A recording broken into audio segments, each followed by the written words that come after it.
I love the Dead or Alive franchise. It's the game that got me into the fighting game genre as a whole, and it's given me so many fond memories.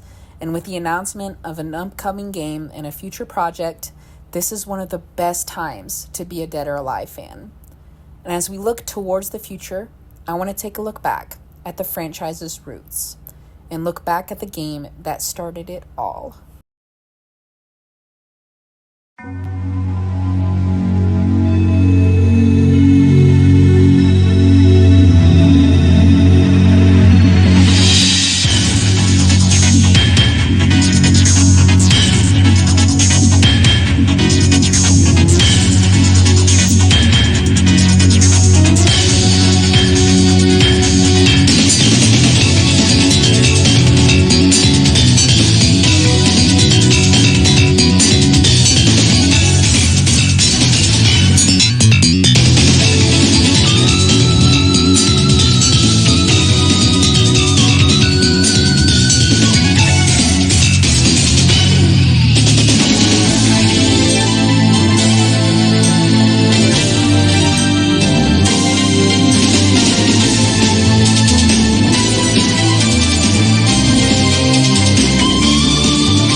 Tecmo was not the same company it is today as it was in 1996.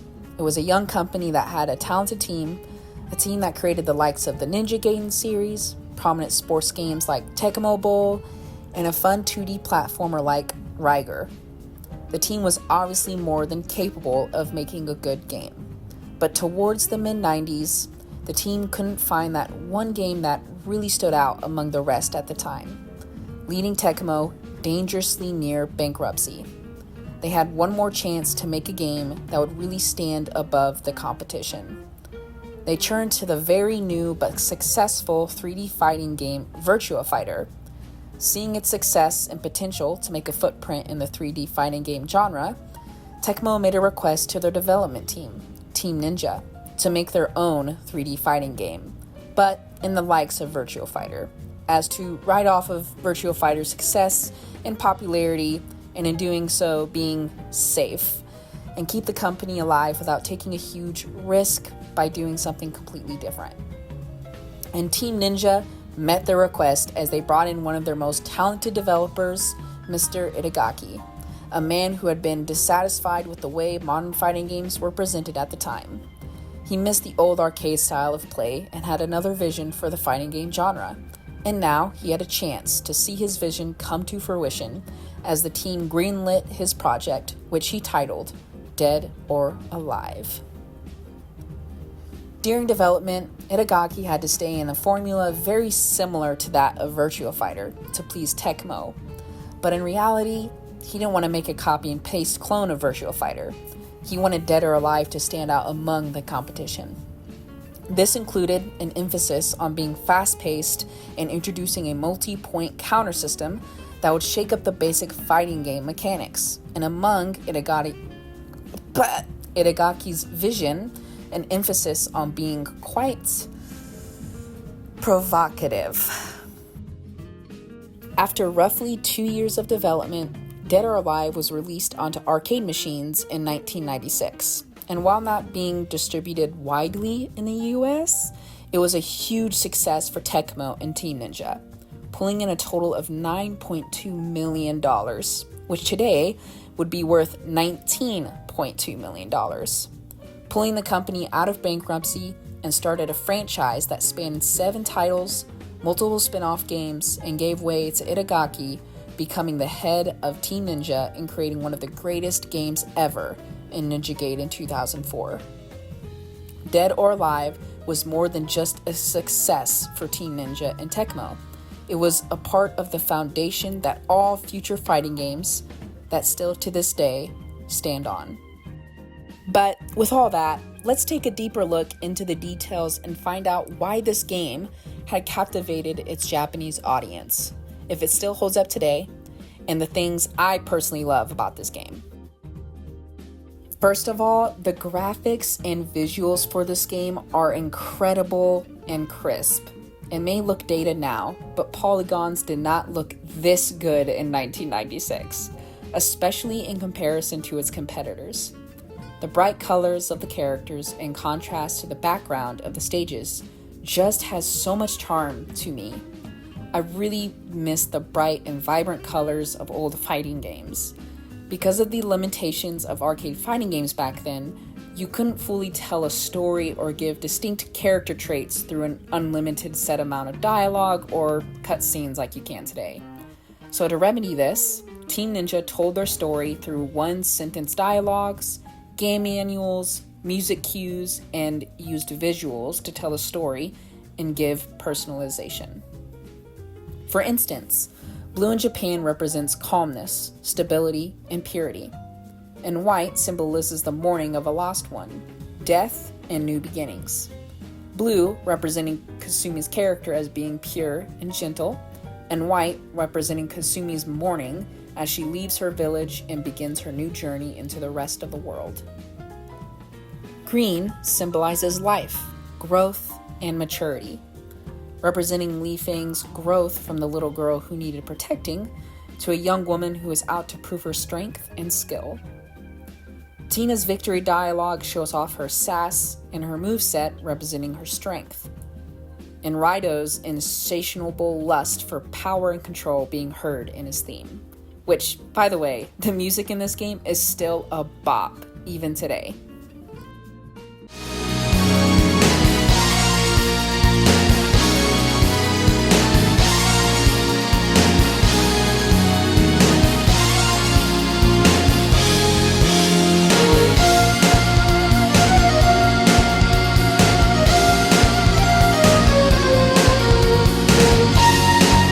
But the greatness of this game's graphics show themselves best in the fast-paced movement of the fighting, through fluidity and smoothness of the characters as they throw a kick or land a punch, or do a crazy cartwheel kick in the air, still looks and feels good even in today's age. Each movement looks so smooth and real, and actually makes you feel like the polygonal figure on the screen is an actual person who knows karate. Which all leads into my next point, the gameplay. With each of the characters' movesets being unique to their own, boasting their own traits and personalities, like with Kasumi being fast and gracious, and Jinfu being direct and determined with every move made. The true shine of DOA's gameplay comes from its revolutionary counterpoint system, which was the first in the fighting genre to utilize different commands that corresponded to each type of attack. There are two kinds of holds, an offensive hold and a defensive hold. Furthermore, these commands are executed by holding back or forward on the directional pad, along with the guard input to either force away or counter damage an opponent. Finally, the game used an environmental addition called the Danger Zone, which surrounded the outer edges of the fighting arena. Well, depending on the options, it could also completely consume it. And when a character came into contact with it, it sent them into the air so the opposing player could execute a juggling air combo. However, this could be avoided by the player if they executed correctly a defensive roll. All this results in a tight, quick, and fun game of rock, paper, scissors that relies on the player's knowledge of attacks, timing, and skill, but also gives the opposing player a chance to come back from being down by executing a hold and quickly going into a finishing combo, making every match feel more intense as the win could really go either way. And while later DOA games definitely improved and refined this mechanic, it is still so satisfying to execute a hold correctly in this game. Nonetheless, master it. And mastering the counter system really decided just how good you are, because the AI in this game does not chill. The AI really tests your skills as you climb the ladder.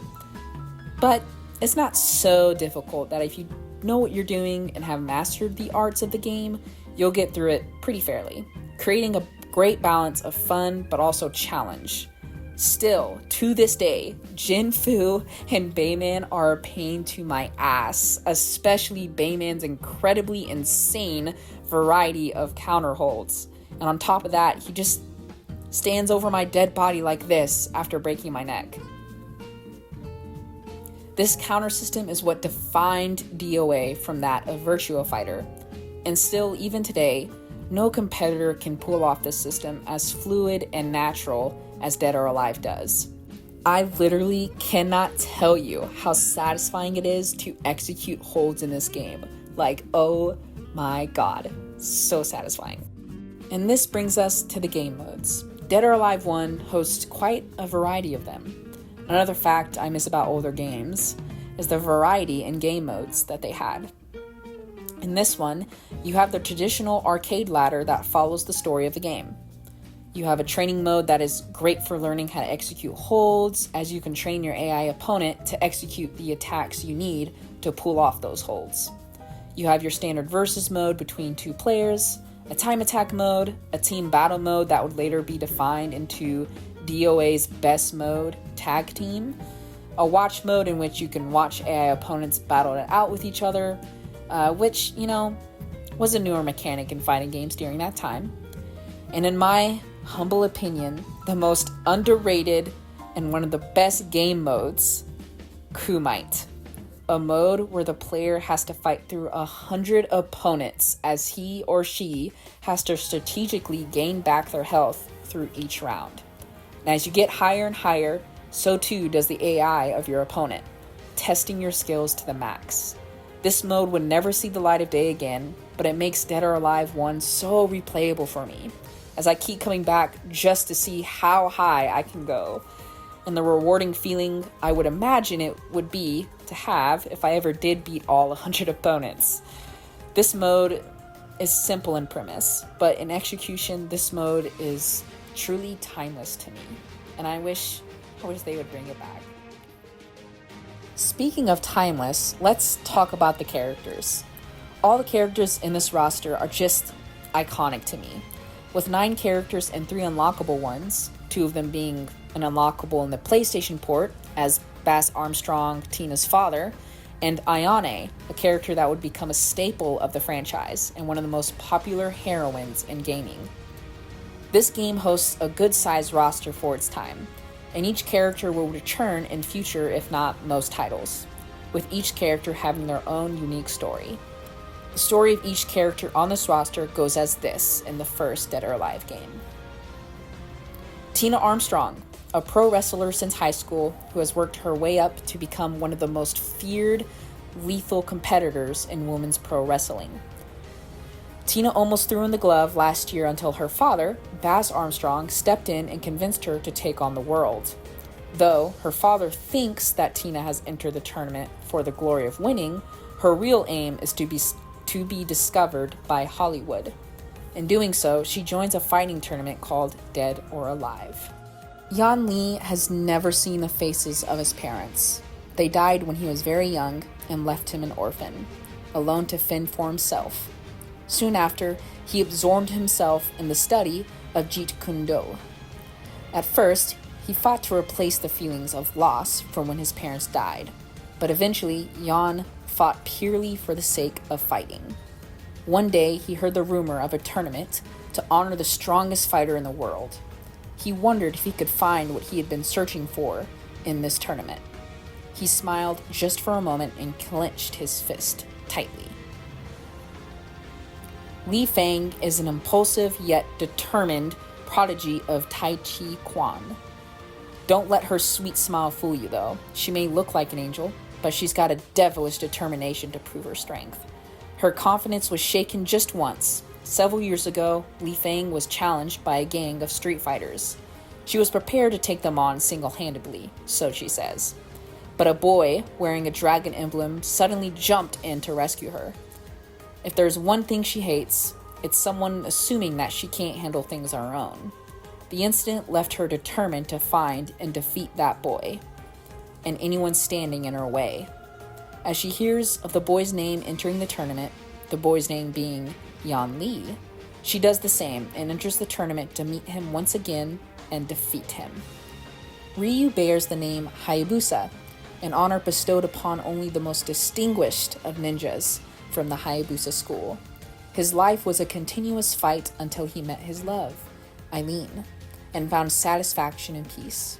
But his thirst for challenge returned when he learned that his best friend's sister, Kasumi, had disappeared. Shortly thereafter, a dark figure approached and handed Ryu a piece of paper, stained red. Then, without a word, the figure slipped away. Welcome to Dead or Alive, from famed Douglas, the letter read. Another seduction from the dark, the invitation in his hand beckoned like an old lover. Once again, Ryu slipped into the shadow of darkness. Jin Fu may appear to be just a feeble shop owner, but this master of a fighting technique I cannot pronounce is no one to patronize. No one knows the reason why Jin Fu recently came out of retirement to enter the Dead or Alive tournament, nor would anyone guess about the dream that haunts Jin Fu nightly, his granddaughter, Mei Lin, lying in her bed in agony. The harsh reality forces him to fight again in order to save his granddaughter's life. Zack is just Zack, an over-the-top DJ whose sole purpose for entering the Dead or Alive tournament is to win the prize money. Bayman, a man who witnessed the assassination of his parents as a child and then trained by the Russian army to become a special agent, now working as a professional assassin. Bayman enters the tournament to complete his new assignment, assassinate the notorious leader of Doa Tech, Fame Douglas. And finally, Kasumi, the main protagonist of the game and franchise. Used to be the main protagonist of the franchise. Kasumi is torn between her responsibilities and the urge to know the truth. Kasumi's brother, Hayate, was rightful heir to the Mugen Tenshin style and ready to succeed as the 18th leader of the clan. Until one fateful day when an assassin attacked and crippled him. Kasumi's father, Shirin, was left bitter and refuses to discuss the details surrounding the attack on Hayate. He ordered Kasumi to succeed her brother's position as the leader of the Mugen Tenshin style. However, Kasumi secretly left her village without leaving a trace, in order to avenge her brother and seek out the truth. And in doing so, Kasumi is now marked by death to her clan, as they are now ordered to kill her. When she finds out that it is Raido who is responsible for Hayate's current state, and is rumored to be a part of the tournament that is being hosted in honor of him, she enters the Dead or Alive tournament in the goal of avenging her brother. I love how each story gives these characters their own personal convictions and reasons to be at the tournament. Some even had to do with each other. It sets up each character to grow as the story unfolds, bringing all these diverse characters with their own stories and backgrounds into one cohesive narrative. Unlike future games that have the majority of the characters that just happen to run into each other, decide to fight because they're bored, or they're at the Dead or Alive tournament for no reason at all and have no weight to the story whatsoever. And what I love most about this story is that Kasumi is the central focus of it. And don't get me wrong, she is still a main character of the story in the games following this one, but it's just not quite like the first game. Kasumi goes through the classic coming-of-age story in this game, climbing through the ladder of opponents, meeting each diverse character in the roster until she faces and defeats Raido, all on her own. Fuck you, Dimensions, for retconning that and stating that she needed Ryu, when originally that's not how it happened. Anyways, Kasumi avenges her brother and saves the world, wrapping up the story nicely while also leaving the future for Kasumi uncertain. Hopefully, DOA 7 learns from this and makes her the central part of the narrative once again. And now we reach the elephant of the room and address what this franchise is most infamously known for: jiggle physics. And this topic to me is so funny because I used to absolutely hate the jiggle physics in this franchise because I feel like it has become such a big deal that it has overshadowed overshadowed the things I love about it. Um, I mean, to be fair, when the first game was released, the critics hated it too because it's just so unrealistic and so absurd and in your face. But I've come to realize that that's just a part of its charm, the goofiness of it. I just I just laugh at it now. And I actually enjoy the game more now than I did back then because of it. And I've also come to realize like it's just a part of the franchise, just as much as like violence is a part of Mortal Kombat, it just wouldn't be the same without it. And it also helps that like, you know, the guys are just as sexualized as the females are in the game, so it makes it feel a little better. And I don't know, there's something so amusing and badass about wearing a bikini, fighting a bikini on top of a tower against a guy wearing an alien costume. I can't explain it, but I enjoy it. In conclusion, Dead or Alive 1 is a legendary game that saved a company and started the legacy of a man who would dominate gaming for the next decade to come. And while it is dated in a lot of ways, its counter system, story, Kumite mode, and charm are still worth going back to today. And it's the first game of a franchise that took its foundation and soared with it into new heights. And there's no shame in that. Kasumi's monologue perfectly encompasses this game and what every artist and creative at Tecmo and Team Ninja was going through in that time, and one man's vision that guided them through into the very top. A girl catches her breath and stares down at the gathering of warrior gods below. What she feels is not light, but darkness. Her mind wanders with thoughts. She's made it this far. She's traveled this far, on just a few clues, to avenge her brother. The chance for revenge is near. The insatiable ambition of the human race has led to the abuse of scientific knowledge, foolishly setting up the stage for the extreme battle on the land. Now, a new Dead or Alive battle is about to begin. A girl calmly closes her eyes. She hears the vibration of the colliding power and the uncontrollable violent melody. She envisions numerous obstacles set ahead of her, the shadow waves to the courageous men and the dignified women. Kasumi, trusting herself, throws herself into the wind, disappearing. The only thing left, the whistling noise of the wind.